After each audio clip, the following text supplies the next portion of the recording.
Hey friends, and welcome to the Happy Hour Jamie Ivey podcast. I'm your host, Jamie, and I'm so excited that you're here. Every week on this show, The Happy Hour, I invite a girlfriend to join me, and we chat about the big things in life, the little things in life, and everything in between. The Happy Hour is brought to you by Taking My Life Back by Rebecca Gregory.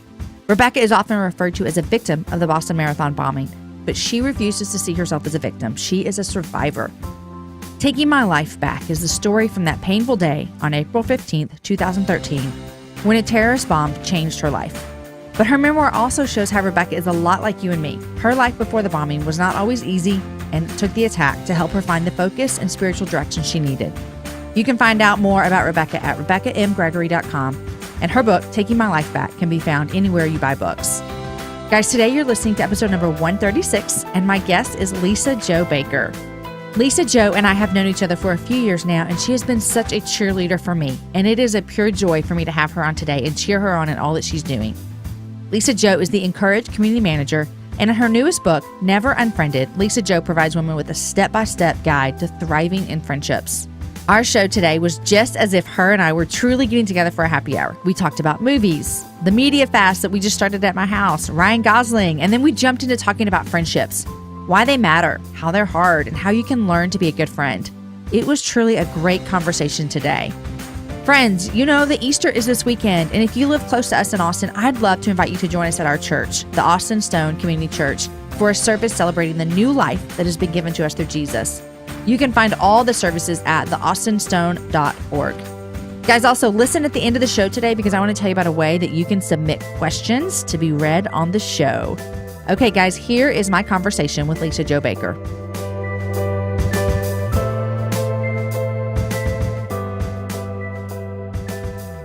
Hey, Lisa Jo, welcome to the Happy Hour, finally. Oh, I'm such a fangirl. I can't believe I'm finally here. I'm so excited. Well, I've only been asking you forever to come join me. I know. I was like starstruck and intimidated, and I kind of had to like warm around to the idea that I had what it took to be on the Happy Hour. Well, first you told me no. You're like, I don't know. I don't know. I don't have anything to talk about. What am I going to say? Oh my gosh.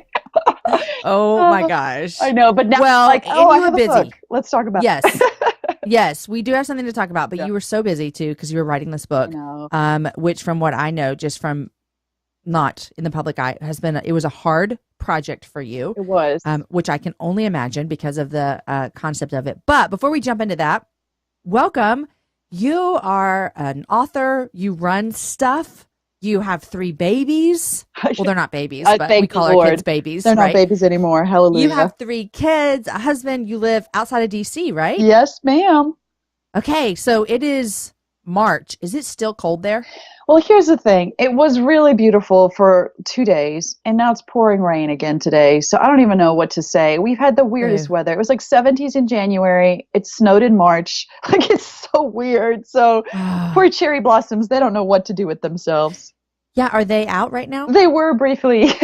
Can I tell you that 2 years ago, we went to DC for the IJM prayer gathering, which is just amazing. Side note. Yeah. But we literally got there and everyone was like, oh, just missed the cherry blossoms. They were here yesterday. And we're like, yesterday? I'm like, yeah, they come and they go. I mean, they're really only blooming for what, a couple weeks? Yeah, they are. Yeah. But man, it is the most beautiful thing. I will tell you, Peter and I, my husband, we met in DC when we were students, and I know the exact spot where I was walking under the cherry blossoms on my way to work one day when I knew I was going to marry that boy from Michigan. So the cherry blossoms hold special meaning for me. They do. That's dreamy, that little walking under the cherry blossom kind of visual you just gave us. It lives up to the hype. It's so beautiful. It's like a magic carpet of pink glory. It's amazing. Well, hopefully I can come back one time in DC and not miss them by like one day. Okay, so you and your husband live in DC. Does he work in government? Can you say? Oh my gosh, did I ask you a question you can't talk about? Funny. I may have to. No, he's a professor. So he's my precious little political science nerd. He's a total nerd. He works right on Capitol Hill. So it's really awesome. He runs this program where students come to the city for a semester. They get to intern in internships all over, like White House, government, nonprofits, you name it. And then they take 20 hours a week of class. So So Peter's the director of this program. It's called the American Studies Program. It's awesome. And I'm going to tell you something really dorky, but it is, the whole joke about the program is that, couples meet and then get married from being on this semester program together. And Peter and I are the living cliche. We met there as students and, 20 years later, we're still here we married. are. Yes, it's so crazy. If you had told 20-year-old Lisa Joe she was going to marry this guy she met on this program and then like 20 years later he'd be the director of the program, I would have been like, no, that would never happen. That is hilarious. You've got a matchmaking service going on in DC along with taking your classes. There you go. And customs. I mean, what more do you want, really? What else do you want? Exactly. Okay, but you're not from the States. You are from South Africa. This is correct. So every now and again, my accent will surprisingly come in and out. There's just a few words that I still have an accent on. But yeah, from South Africa, originally from Pretoria, if anyone knows where that is. It's near Johannesburg. And we are not missionary family. We are South African. We are many generations back South African. And, when you're 20, you're dumb. I'm sorry to your 20-year-old listeners, but you just are. And I thought at 20, that'll be so fun. I'll go to America for college, woohoo. And then you have no idea it will change the trajectory of your life. So I came to the States for college, met this cute boy from Michigan, and then never really went back home. So I always say I'm kind of an accidental immigrant. It wasn't on purpose, but we've been back. So we actually we've lived all over. So we went back to South Africa when I was pregnant with my firstborn, after being away for a decade. And it was kind of like, here's my peace offering, family. I will have my firstborn child back in your country, And you did? You had her there? Jackson was born there. And so everywhere we've lived, some people collect fridge magnets and we have children. So I had one in South Africa and then we moved back to the States. We were in Michigan and I had one there. And then we moved to Virginia and I had one there. So I've had a child like all the main places we've lived. That's awesome. That's amazing. Yeah. We just went to dinner a couple weeks ago with a couple from South Africa, and I got all kinds of information about your country. So It was a fun little dinner. Yeah, I know. It is a great place. The best weather in the world, very complicated history, but some of the most amazing people who've overcome the hardest things. And we have 11 national languages. So it is a very fun place to visit. That is crazy. Yeah. That is crazy. Okay, so went to college, which that's the advice we're giving people right now is you can make a decision that you think is minimal and it will change the whole course of your life. Change your life. I mean, you just think, that'll just be fun. I'll just, do it a little adventure. And actually, when Peter asked my father for my hand in marriage, my dad told him this was not supposed to happen. She was supposed to come home. Like, what is happening? He's like, I let my daughter go for 4 years. I know. So yeah, that's basically what we're saying. Do not trust your 20-year-old self. It could turn out awesome. Look, Lisa Joe, you're living your dream. I have like a paranoia that my children will meet someone from another country and move there. So I'm like, how can I make sure I only surround them with people from our neighborhood forever? So this podcast is not about trusting God and letting our kids fly. It's like holding them close to us so they never leave us. Right. Yeah. Telling them how terrible travel is. And my children have had passports since they were like 2 weeks old. I'm not even kidding you. Like they've traveled so much with us. Like have kids will travel. Like they travel. They think this is normal. Like some people go to grandma's house, down the block for Christmas. We go to South Africa. So, which is just the best. Yeah, we're headed there actually in July for my dad turns 70. So we're going home again. And my husband says we don't go that frequently because our whole family needs therapy after we've been on a plane for 18 hours together. Oh my gosh. So bad. That is a long flight. So long. Like you sleep, maybe if you fall asleep for 8 hours, then you wake up and there's still 8 hours to go. It's so depressing.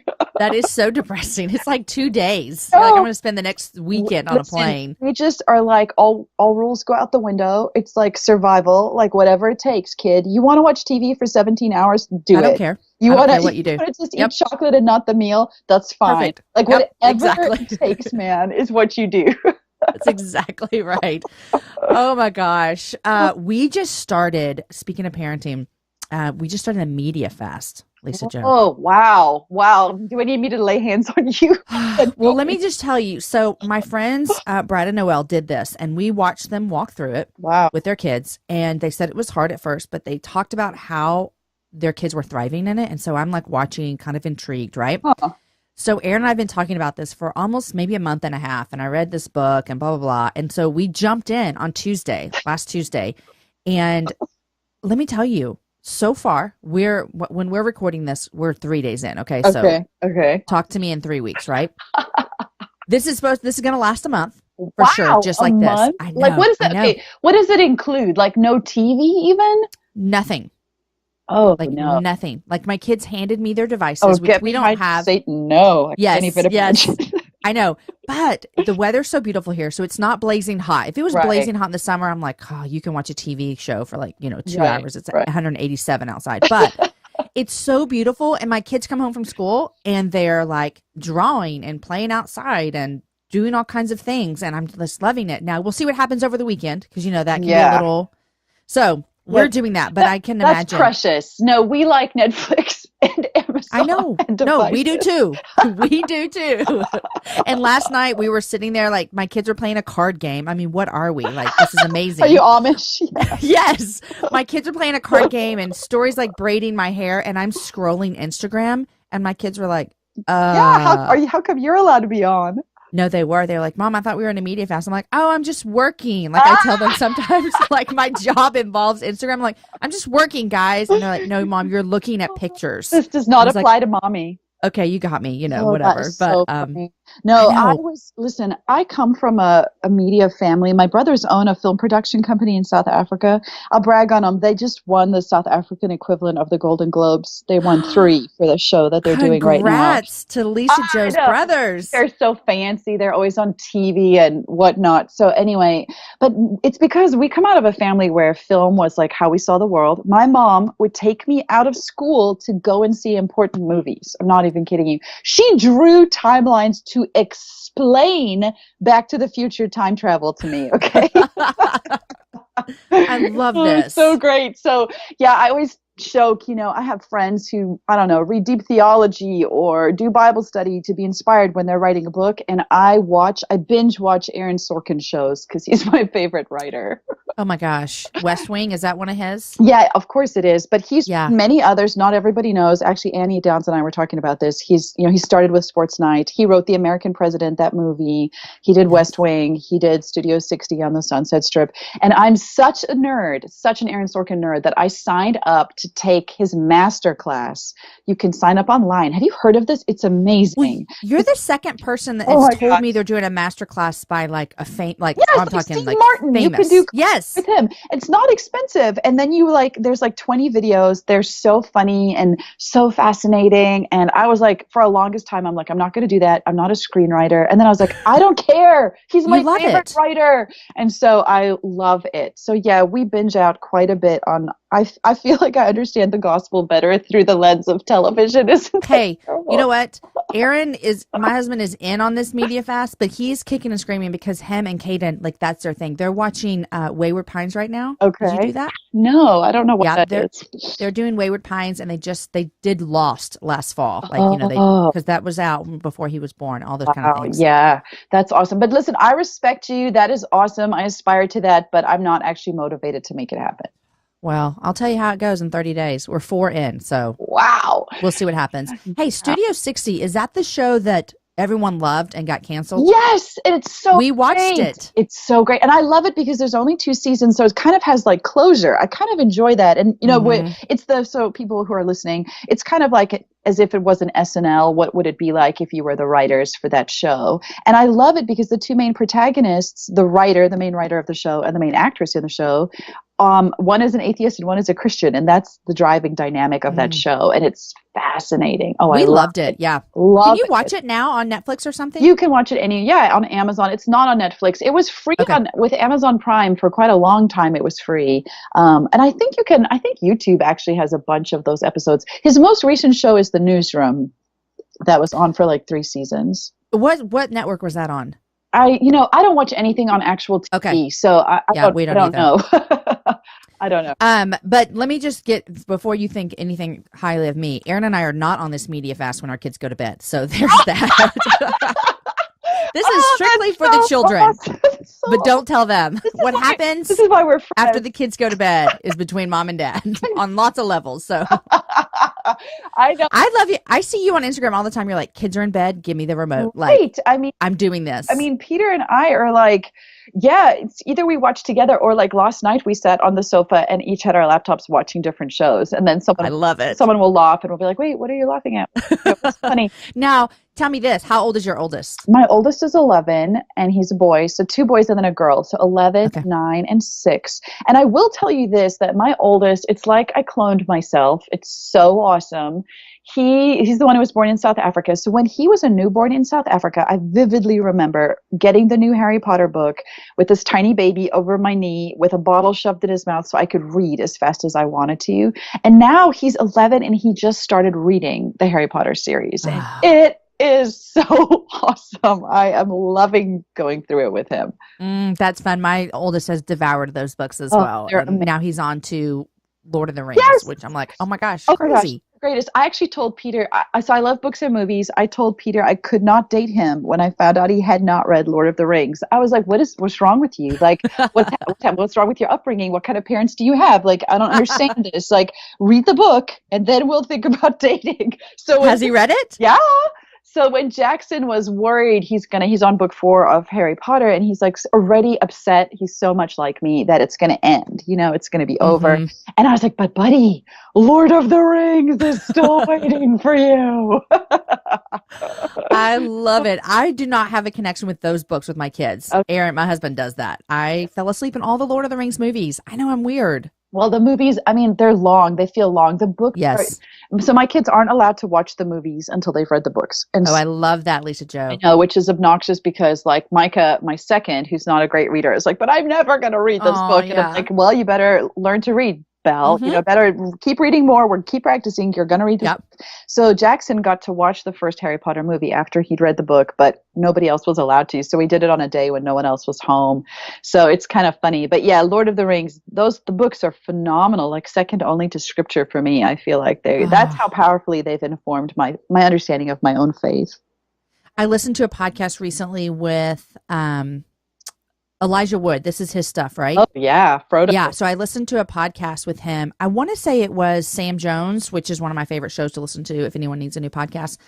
And he was talking about just how they just kind of went away and filmed all of that stuff and then came back. And then all of a sudden it was just so huge. Right. So huge. And they had almost secluded for a couple of years. 3 years they lived in New Zealand because they shot all 3 films at once, which is so unbelievable. Crazy. Yeah. Yes. Because it's one story, so it makes sense to not have to come in and out of character. But yeah, that's just amazing. Yeah, if you love those, you should go pull up that podcast and listen to it because he talks a lot about that. Listen, listen to me, Jamie. I have watched all 15 hours of the behind the scenes making of the Lord of the Rings. You're like, I don't need to listen to Elijah Wood on your 20-minute podcast that I have not listened to in detail. Okay. Okay. Well, he does talk about other works of his, so maybe if you like him, you can go for that. Yeah, that is hilarious. Okay, now I know what your love language is. Like 100%. It's just like my brother, this is so funny. My brother is a director and producer of this film company. And to unwind, this is how bad we are. He lets himself, like when he's working, he'll be like, okay, I hit that goal. And then he lets himself watch movie trailers. Like they are relaxing to him to understand them. And he and I also truly love, please tell me you have watched interviews with Ryan Gosling. He is the funniest. Wait, is this just like a YouTube channel or just any interview? Yeah, any interview. Like if you go to YouTube and you Google Ryan Gosling interview, like he is hysterical. He doesn't do anything the interviewer is expecting him to do. He's super funny. He is completely like anti his own celebrity. He's so funny. So Joshua and I will just send each other links of Ryan Gosling interviews and be like, did you watch hilarious. Watch this one? No, I have not seen them, but now I will waste time today when I should be doing other things. Give me 30 seconds. You need to know this. So he does this one interview where he's talking about how when he was younger, he used to sell, like his dad had some kind of business where, I don't know, some direct sales thing. And he would stand outside of grocery stores and try and hawk his dad's wares, like whatever they were. And he's like, I had this fantasy that someone would just come up one day and be like, I'll take it all, and just buy it all. And then I'd be done. He's like, so I was walking into the store the other day and there's all these girls selling Girl Scout cookies. And so Ryan goes, oh my gosh, it's my opportunity, right? To like live out this dream. And so I say to them, I'll take it all. And he goes to the interviewer. He's like, but then you don't realize how many boxes they have under that table. And it's hard then, Jimmy, to try and fit them in your car. Oh my gosh. He's driving down the highway and his car is just full of boxes of cookies. And then he thought he would be like sort of a generous Santa Claus, and he's kind of cruising and slowing down and saying to people on the side of the road, hey, do you want cookies? Do you want cookies? And handing out Girl Scout cookies. And he's like, I thought that it would be a generous act, but mostly it was just kind of a creepy man trying to throw baked goods at strangers. That's hilarious. I wish this would have all been on video.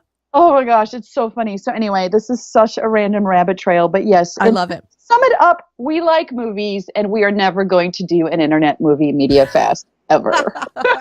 You know what? This is the great thing about the world, is that we don't have to be anybody else. Do not. No, and we can all still be friends. Look at that. There you go. There we go. Look at that transition. Okay, before we move on, speaking of friends, which when Ryan Gosling bought all of those cookies, you know whose day was made? Not those little girls. The mom standing there with her daughter. She's like, Ryan Gosling just showed up at my daughter's Girl Scout stand. Glory, hallelujah, there is a God. Oh, what a day. What a day. Okay, so you are an author, which you do a lot of things, but I want to talk about what you just released. Sure. Because I know that it was a work of your heart, which all books should be, but I know that this was as well. But it's called Never Unfriended, The Secret to Finding and Keeping Lasting Friendships. And this book just released really recently, last week. And what I always say, as I'm 38, and I always say this, is that I thought that once I became an adult, friendships would be easy. Right. I thought that about a lot of things about becoming an adult. Exactly. Doesn't everything get easier, And we can talk about motherhood for hours as well, but or we'll balancing your checkbook. or just eating right, or cooking. Anything. Yeah, waking up in the morning. I mean, all the things. I know, my 6-year-old is like, isn't it so great to be a grown-up? And I'm like, no, it isn't. It's the worst. Stay 6. Okay, so you wrote a book. Yeah. Never Unfriended. Isn't that the greatest title? Never Unfriended. It's really powerful. It resonates with a lot of our heart pains. Yeah. It does. And I saw recently you wrote on your blog about just the truth and the encouragement and the hope that there is one person that will never unfriend us, and that's Jesus. And I know that was so valuable for people to remember, because I feel like in a time when friendships can be hard, and we'll talk more about why and how, it is so important to remember at the end of the day, there is someone who will never leave you and never unfriend you and never leave you out to dry or throw you under the bus. It feels like such a cheeseball answer, doesn't it? Jesus. But here's the thing, like, you write a book called Never Unfriended and you feel like, oh my gosh, like, can I live up to that title? Like, that's a lot of pressure. Like, my friend Anne was telling me, well, now you can never ever stop being my friend. It's like right there in the title. We're stuck together. You're stuck with me.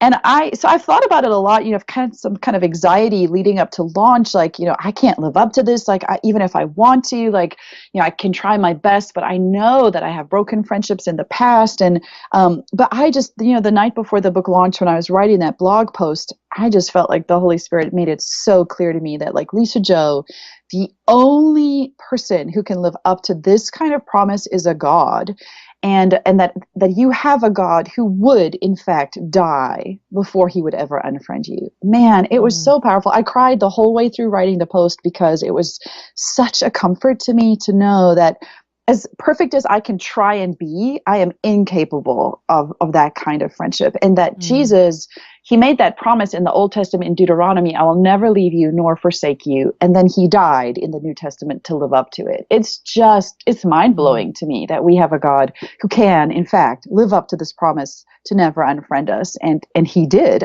Even Judas, Jamie, quit Jesus, not the other way around. So I find that incredibly powerful, that he is the God who, in fact, died in order to live up to this promise. And when you think about the Judas thing, like, so many times I think about that, and I have looked and tried to find Jesus kind of dissing him because he knew it was going to happen, because Jesus was God, like fully God, fully human. Jesus knew what was going to go down. Right. Like, he knew what Judas was going to do to him, and he still brought him in and loved him. Right. He loved him. That is just like, blow my mind. Right. I mean, I actually, this is kind of a sneak peek, but Never Unfriended comes out just came out. And next month, I actually have a Bible study coming out with Lifeway that digs deeper into these themes. It's called We Saved You a Seat. And the reason I say that is I have actually an entire section on Judas and Peter and Jesus, because I was so fascinated by that. Like, Judas is part of the inner circle too, you know? Yeah. Jesus loves Judas. And so I went and paid a lot of attention to how Jesus talks to Judas. And, Jesus knew what Judas was going to do. But he invites Judas in. And even in the garden, when Judas walks up to Jesus and kisses him, and Jesus calls Judas friend. And most of the commentaries agree he says it without a trace of irony. He's actually using the same word of compassion. And, Judas betrays him, and Peter betrays him too when he says, I don't know who he is. And then Jesus looks out the window. And the Greek description of the phrasing there, that look that Jesus gives, is not one of judgment or condemnation, but of compassion. And he treats them both that way. And yet at the end of the day, Peter brings all of his brokenness back to Jesus and trusts that Jesus can redeem, forgive, and never unfriend him, in essence, right?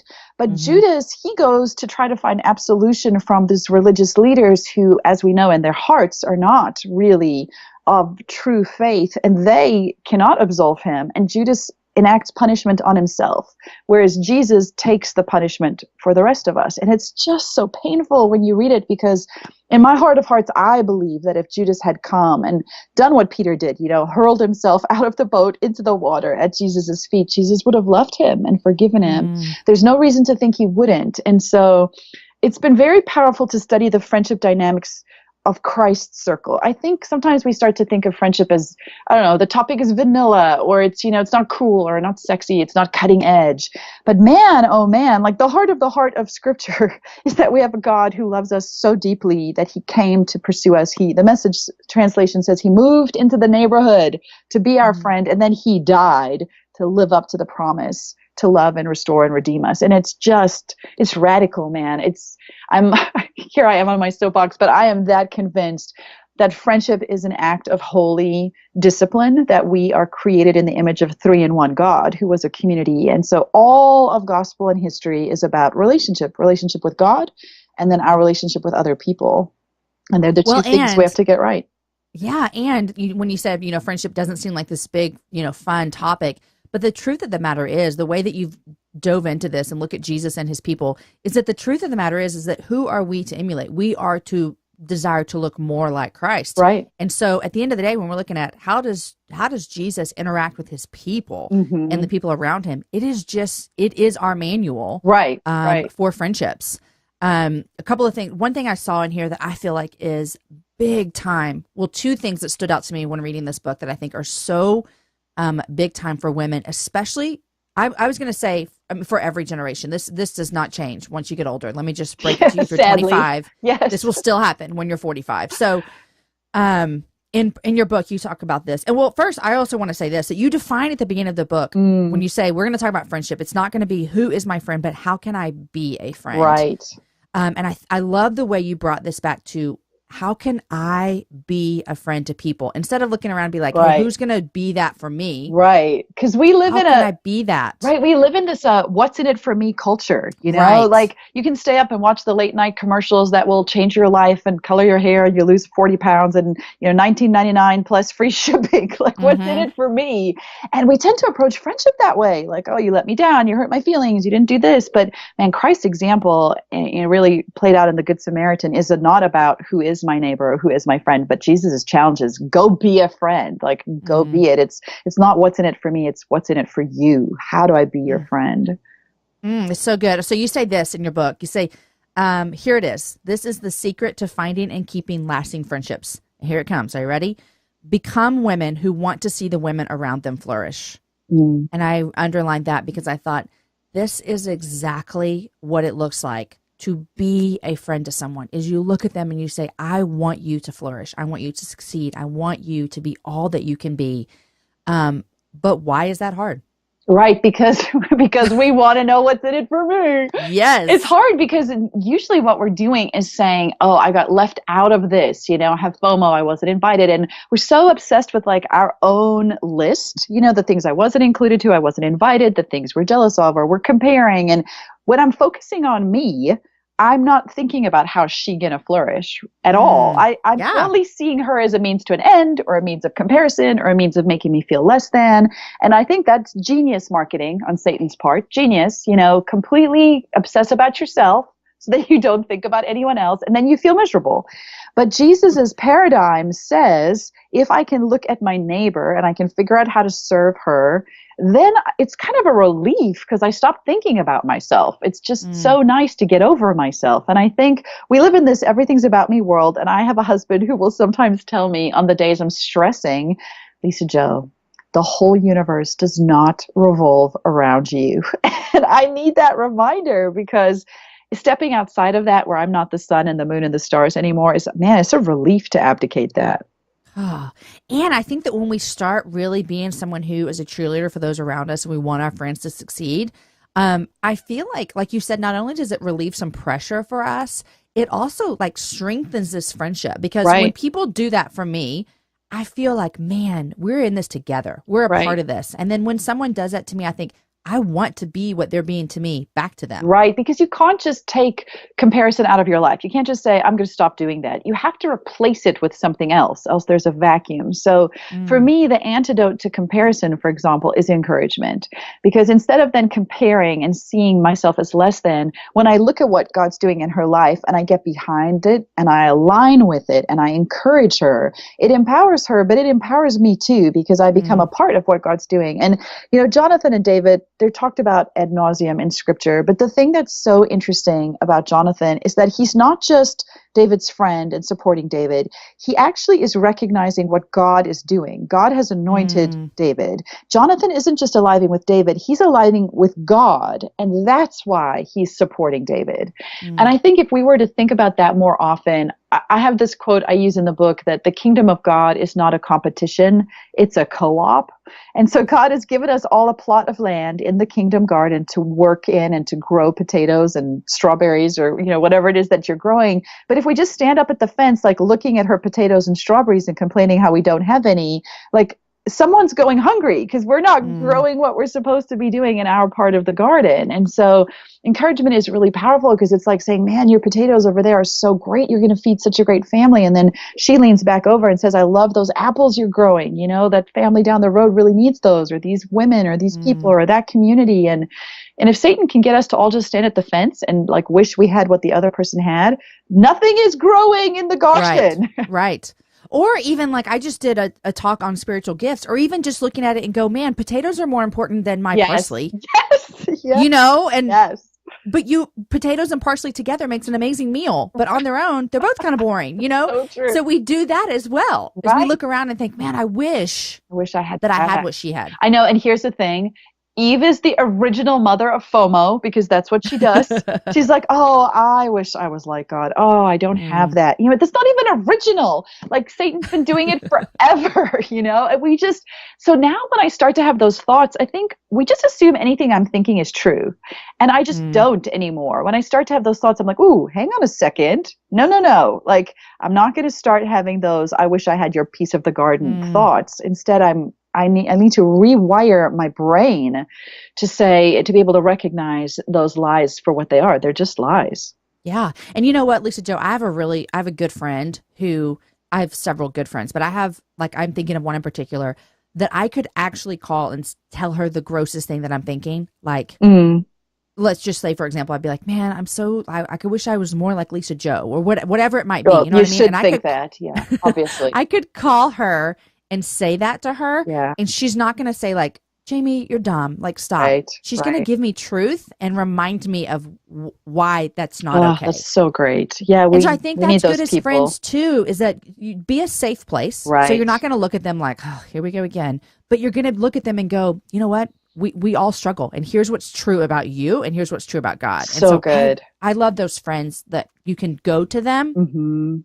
And they're going to bring you truth. And they're giving, Jamie, and I love that you give that example, because what you're doing by going to this third party instead of the person you're jealous of is you're giving the person you're jealous or comparing or, I don't know, feel inferior to. You're giving that person a gift because they'll never know you felt that way. And that's a gift to them. I think the danger with confessing jealousy to the person you're jealous of is it starts to make them feel guilty about their crop of potatoes. Now they feel bad about them, and they feel embarrassed about their potatoes and want to hide them. And that's not what's supposed to happen. But but you do need a safe place to say how you're feeling. And so having a friend who's kind of a neutral party that you can go to and say, oh my gosh, I have all these ugly feelings, and she can bring them out into the light and encourage you and say how pretty your tomatoes are and how you don't need to be worried about the other person's crop. It's a gift that you get for yourself, but it's also a gift you give to this person who won't even know, like this woman. And I think about that often. It's the sort of a secret gift that you give her that blesses her plot in God's kingdom and never makes her doubt the work she's doing for the kingdom. I love that. You also talk in here, which I kind of giggled through reading some about this, about stop trying to find a seat at the more popular table. Yeah, why do we do that? Why are we looking for the cool kids? I look back, and this is funny in some ways, but in middle school, which this doesn't change, but this is where I first remember it. In middle school, we moved to a big city, so I now go to a big school and I don't know anybody. We're going to a church, and so I know like the youth group kids. Yeah. But this is so ugly to confess, but I would go to school and I would see like the youth group kids at one table. And then it was like a movie. And then I would look over and see what I saw, the quote unquote cool kids. Right. And I knew who would welcome me, the youth group kids. Right. But I didn't want to be welcomed there. I wanted to go to this table that I thought was the quote unquote cool kids. Right. And I remember that feeling, and it doesn't change sometimes when we get older. We look around and there's people who are like, come be with us. We love you. We accept you. We want to do life with you. And then we look over here and you're like, but wouldn't it be fun to do life with them? Right. I know. Why do we do that to ourselves? We obsess over who didn't talk to us, instead of like focusing on the person right across the table from us. Yes. I know. It's just such a dangerous place to be, because it's this illusion that there are cool kids. And there just aren't. That's true. C.S. Lewis has this great essay called The Inner Ring, The Quest for the Inner Ring, that he writes about. And this concept that there's this circle that we all want to be inside of. And he makes this point that everybody is in fact on the outside of something. It's just by nature. But we're all on the inside of something, but without even realizing it sometimes. And I think part of what the discipline for me has been is to ask myself, can I pay attention to the people right here that God has actually put in my circle? And you know what? Sometimes those are my children. Sometimes they are my family members. But I don't want to be the person who's always looking off for like a better seat at a better table. I want to pay attention to my table. And usually that's like my dining room table, and we have neighbor kids who come over all the time, or their parents. And, there are days where I'm just like, oh my word, please stay out of my space. But this is my circle. This is my table. This is my fridge. This is where God has asked me to serve. And we hurt ourselves more than anybody else if we can't appreciate the people God has put in our circle right in front of us.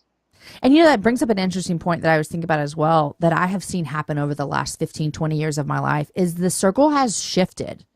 And that's the point you're making. But I look back at friendships and I think, man, there were seasons when this friendship was really deep and it worked really well. And then there are seasons when it doesn't. Right.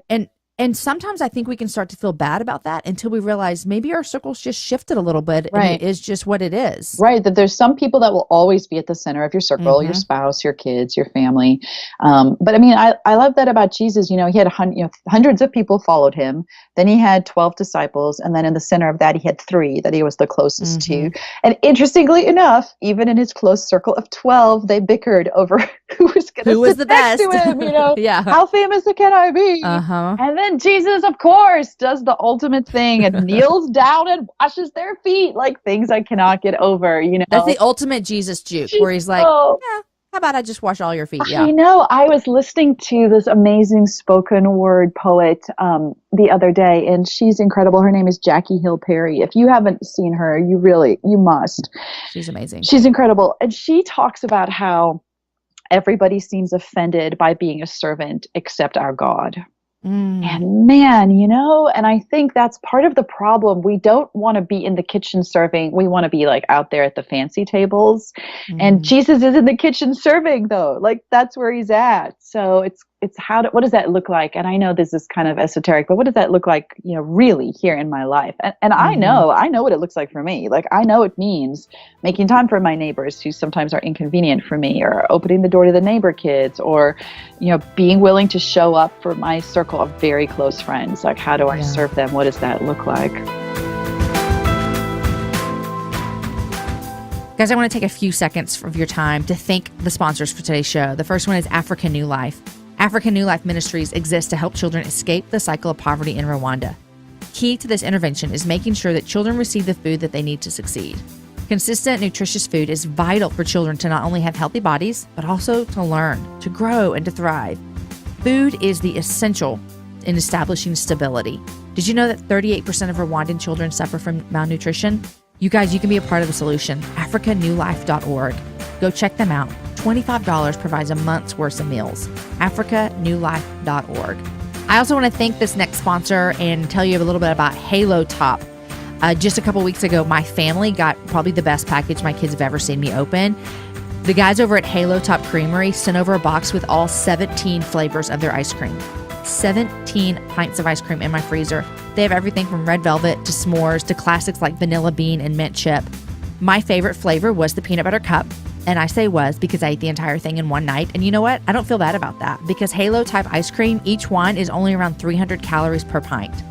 Did you hear me? 300 calories per pint. Other pints are usually around 1,000 calories, guys, but Halo Top is way less and it still tastes good.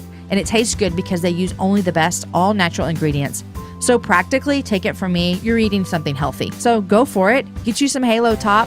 Go to halotop.com to find a pint near you and check them out on social media at Halo Top Creamery. Here is my rest of my conversation with Lisa Joe.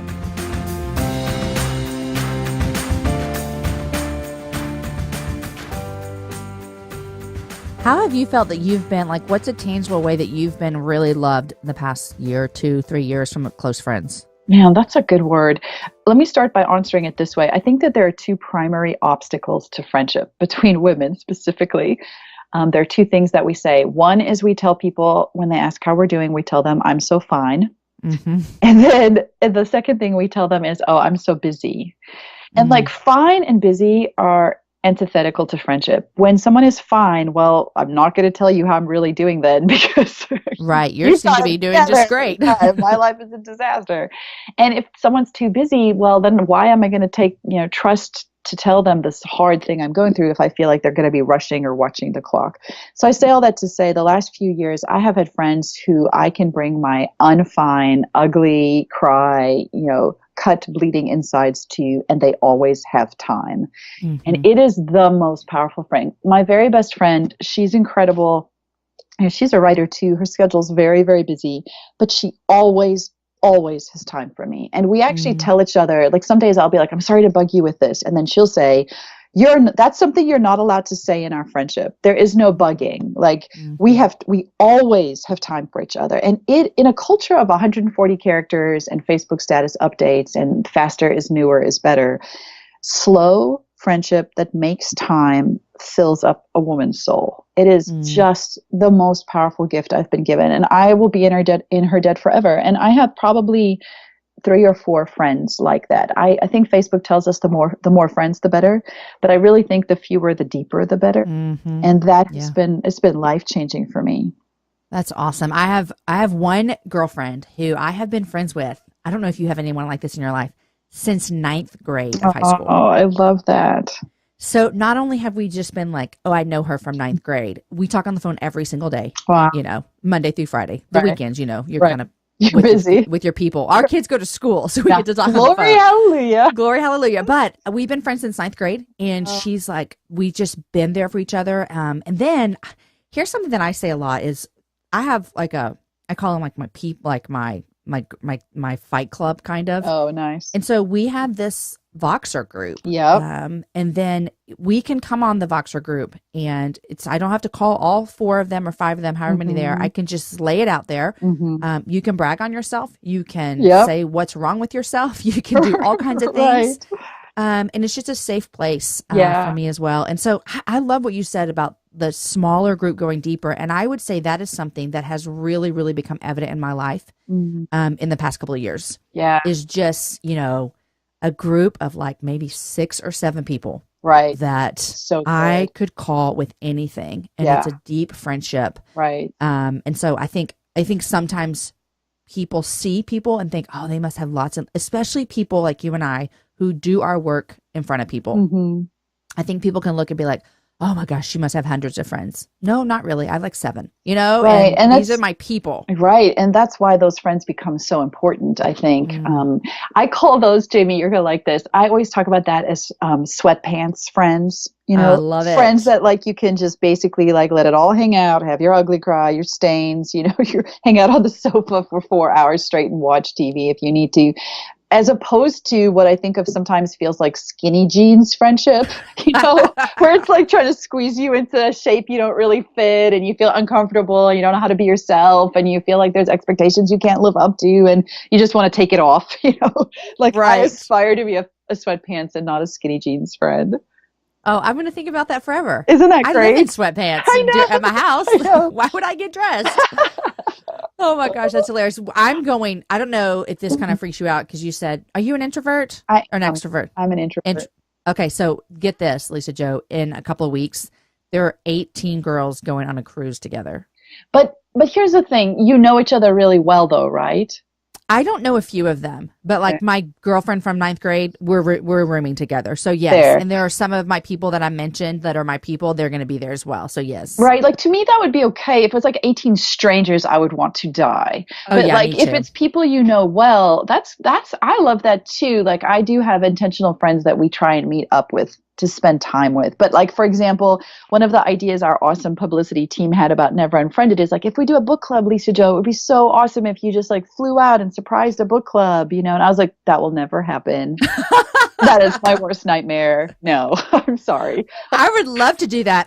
Can I fly out and surprise your book club? Are you an extrovert? I'm not an extrovert, but I do love like parties and like I love things like that. It's funny. I think part of it is to do with getting older and I think I'm such a sweatpants friend that it's hard for me to stepping into a circle of people I do not know at all and somehow being cool in that environment is completely beyond me. Like I'm not hilarious. That is hilarious. Well, tell everyone can you tell them what I'm going to do with you? Yes. Oh, can we talk about that? That's exciting. Let's talk about that before we do our 3 favorite things. Yeah, or your favorite things. Well, I'm excited because we're going to do a book club for Never Unfriended, which is super, super fun. And the best part of it is that I'm inviting 6 of my best girlfriends to come be in it with me. And so people can join us. It'll be so fun. And I can even tell the names of the people that are going to be in the book go club. for it. And when does it start? Tell us everything. But actually, we're going to announce it this week, actually. So when people are listening to this podcast, they can go over to Encourage. So it's encourage.me, and we'll have all the book club information there. We'll be announcing it. And then it starts on April 25th. And so it'll be super cash. We're calling it the Sweatpants Book Club, Oh, I love it. Of course. It'll just be friends chatting their way through the book. And so I asked people who've really, these are the people who've been people in my head, people who've loved me, sweatpants friends, to do a book club with me. So it's not going to be anything formal, like half hour like this, like a chat through the book. So let's see, April 25th, we'll kick it off with my good friend Ann Voskamp. And I know she was on the show. I listened to her with her, just adore her. She and I traveled to Guatemala together with Compassion International before Zoe was even born. Like, my goodness. It was like one of her first trips outside of the country. Isn't that crazy? And now she's like been everywhere. Right. But yeah, she is one of my dearest, most sweatpants friends. So Anne and I will kick it off. And then Holly Girth, who's one of the co-founders of Encourage and has written so many books to encourage women's hearts and souls, and who is one of my total friendship mentors. She's amazing. And then Annie Downs, who we all know and love, is going to come chat with me too. And then Crystal Payne from Money Saving Mom, who I hope most people have probably followed for years as well. Crystal actually traveled to South Africa with me because we worked on a project there together that our blogs helped sponsor for building a community center there for orphans and vulnerable kids, a big project. So I was like, she's been on a plane with me for 18 hours. I threw up several times. So like we're bonded for life. Y'all became became friends quickly. Very quickly. He's like, whether you want to or not. Yeah. And then Crystal Evans Hurst is going to be joining us as well. And oh my gosh, she's just infectious joy, isn't she? Yep. Like when you're around her. And I'm so jealous you guys were together last week. I know. We filmed a video last week. It was so fun. I was totally stalking you and her and Winter on Instagram. Yes. And then Jamie's going to round it off for us. So it'll be 6 weeks. It should be really fun. I'm super excited about it. And you can go to encourage.me for all the details for the Never Unfriended Book Club. And is it on Facebook? I've never done an online book club like this. Right. It's going to be on Facebook, but you'll have to sign up to join. So it'll be in a private Facebook group. You'll sign up, you'll get the link, and then it'll just be a live video hangout on Facebook together. And so Jamie's actually learning all this for the first time right now because I haven't checked the details yet. She was just like, yeah, I'll do it. I'm like, that's good friends. They're like, I'm in. What is it? Yes. So that'll be fun because I do love a book club. And then when people get to actually see you, can they ask you questions? Yeah, that's like a Facebook chat, right? So they can leave questions, and we have this awesome technology where you can have 2 people on a live Facebook hangout at the same time in different locations. Pretty cool. Do you know I've never done live Facebook, really? live Instagram, nothing. Instagram story all the time. So I do the stories, yes. You're like a natural. But I've never done the live. Oh, well. Get ready, baby. Put your sweatpants on. I'm ready. I'll have maybe a nice T-shirt on. Maybe that's what I'll join you with. You always have really great T-shirts. I feel like I do love T-shirts. You are good. T-shirts and earrings. Those are the things I aspire to. I love the earrings too. I love the earrings. Okay, Lisa Jo, what 3 things are you loving? What 3 things am I loving? Okay, I probably should have been prepared for this conversation. Frozen Snickers bars. Like you just get a regular Snickers bar and you put it in the freezer. You're welcome. It will change your life. And it's better if they're the mini ones, like not the big ones. You can buy like the mini snack size ones. Put them in the freezer. It will change your life. You're welcome. Number 1. That's like a snack your kids are about to get off the bus. Yeah, I mean, no, you're wrong. That's a snack for late at night when the kids are in bed and you've survived. And you're watching something by Aaron Sorkin. Got it. Yes. So that was going to be my number 2 thing. Can I mention Aaron again? Yes. The master classes that I'm taking online. And it sounds fancy, but really all it is you get to watch a video of some of your favorite people talking about things that they do that are... Which is crazy because Logan Wolfram was just on and she's doing the master class by funny guy Steve Martin. Oh, she is?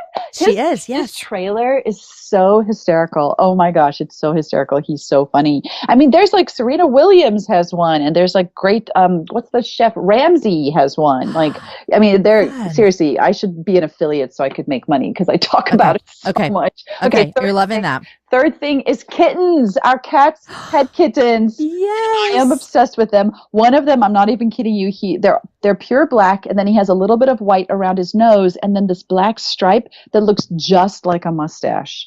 And so there are only 2 of them, and my children have named them Disco and DJ. Of course, that's hilarious. Are these inside cats?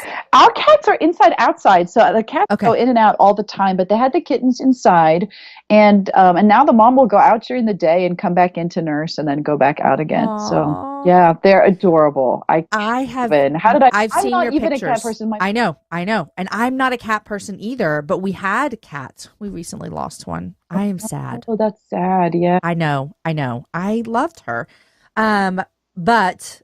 Anyhow, so I've loved seeing your cats on Instagram. You know, and I'm not even a cat person. My poor best friend from school growing up loved cats, and like one year for her birthday, I gave her this terrible illustrated book called 101 Uses for a Dead Cat. So, oh my god! It was like a cartoon, like Gary Larson style. So funny. All the cat lovers are shaking their fists at you. I admit it, and now I'm that person. Like I love I am too. Some cats so much. Yes. Oh, yes. It's shocking to me. Oh, well, okay. What are you reading? Oh, what am I reading? Okay. This is a good question. I've recently so I really love fiction a lot. And so I've been reading, have you heard of Courtney Walsh? Are you familiar with her? WALSH. I'm not. She's a fiction author who I love. And then Catherine Ray, I love very much too, REAY. If you have not read her book called Dear Mr. Knightley, you must get it immediately and start reading it today. It's so great. It's written all in the form of letters, and the premise of the story is a a girl who grew up in foster care her whole life. And then she has this anonymous donor who sponsors her to go to journalism school on the condition that she writes letters.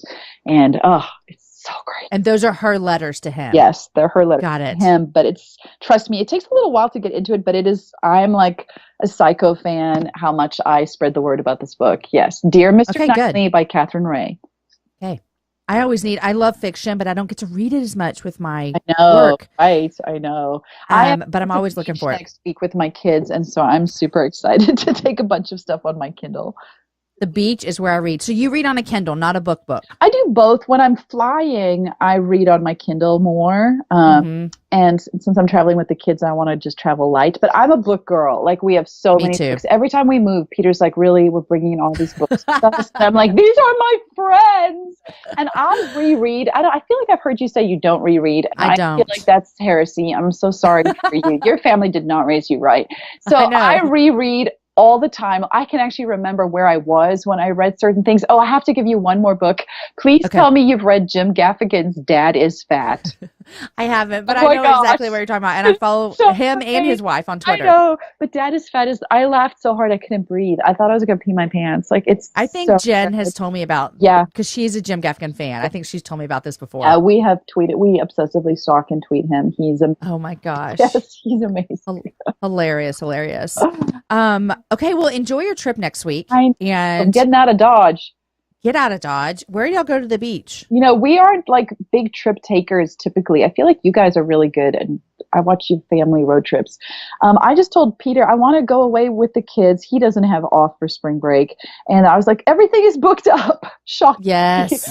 Shocking. No, I was like, what's happening? Why are the hotels $600 a night? Exactly. I want to go to Grey Wolf Lodge, and apparently I cannot. So anyway, we're going to Virginia Beach. It's about 4 hours from where I am. And all I wanted was a hotel that's like right by the beach. So I don't have to schlep a bunch of stuff. So yep. I have no idea what it will be like, how the weather will be, but I don't care. I'm not taking a computer. I'm just That's exactly right. Be with my offspring who are finally at an age that I can enjoy them. It is miraculous. We love family vacations these days, and we did not used to love them. In fact, we didn't used to take them because terrible. It was terrible. Us too. It was just a nightmare to be around them for all that time when you're sleep deprived. No, I'm really excited. They're super fun. Peter and I keep looking at each other and be like, this is the golden year. Like, these children are so fun to be with. What has happened? It gets better. Just wait. I mean, we say that all the time around here. We're in this we truly, we've always loved our children. We always will love them. Right. There have been times we did not like them. I know. And now I feel like at least 97% of the time, I really like these people. It's transformative when they can go to the bathroom by themselves. Yes. It's game changer, man.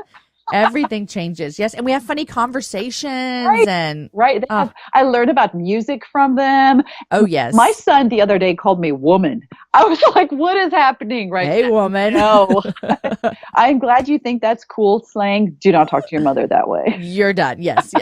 Okay, Lisa Jo, I'm so proud of you for writing your book. I'm proud of you for doing what you're doing and encouraging women so well at everything that you do. It's a passion of mine and a passion of yours.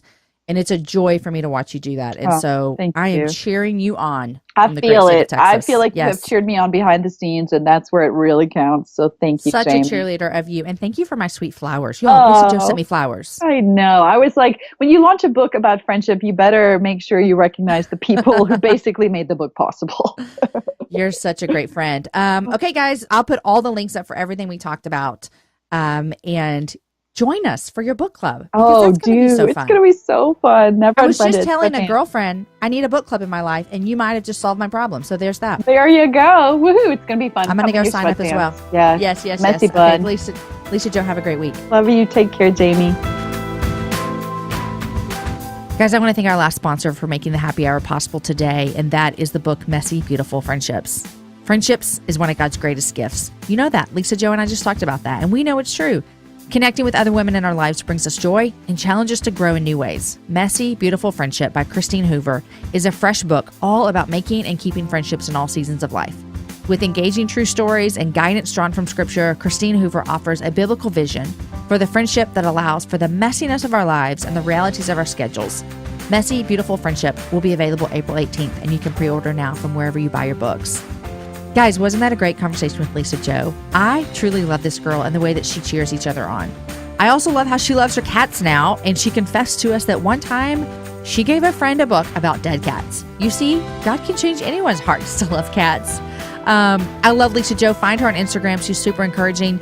Go get her book, Never Unfriended. Go get it. It's so good. Also, join Lisa Joe and I for the book club. I'm not going to be there every week, but I'll be there the last week and you can join us. I know it's going to be a lot of fun. We'll put the link to find that over on my webpage. Also, guys, the happy hour has an anniversary coming up. What do you get for your 3-year wedding anniversary? I need to figure this out because the show has been on in May 3 years. Although it seems like we've been doing this forever, 3 years is not that long. Guys, thank you for listening. We're having a party and I'm going to answer some of your questions. So ask away. Ask questions about the show, about me, about my family, about my dog, about my favorite earrings. I don't care. Send in whatever you want to know. Email your questions to jamie@jamieivey.com. Include your name and your question, and you just might make it on the show. Today's show was edited by Logan Garza, and the music is from Jason Poe. This Friday is a happy half hour, and my guest is Tasha Morrison. I loved having Tasha on the first time. Go find her show and listen to it if you haven't. And it's been a joy to see God expand her ministry, Be the Bridge, over the past 2 years. Next Wednesday, Lauren Scruggs Kennedy joins me, and it was super fun to get to know her and see how God has taken a very tragic event and has used it for great big things. I know, guys, I told you last week that today would be Amber Newberry. Well, I had to move a few things around, but don't worry. She'll be here in a couple weeks, all right? Okay, guys, enjoy your week. Share the show with a girlfriend and have a happy hour with a friend. I will see you on Friday with Tasha, and then I'll see you next Wednesday with Lauren Scruggs Kennedy. Bye, guys.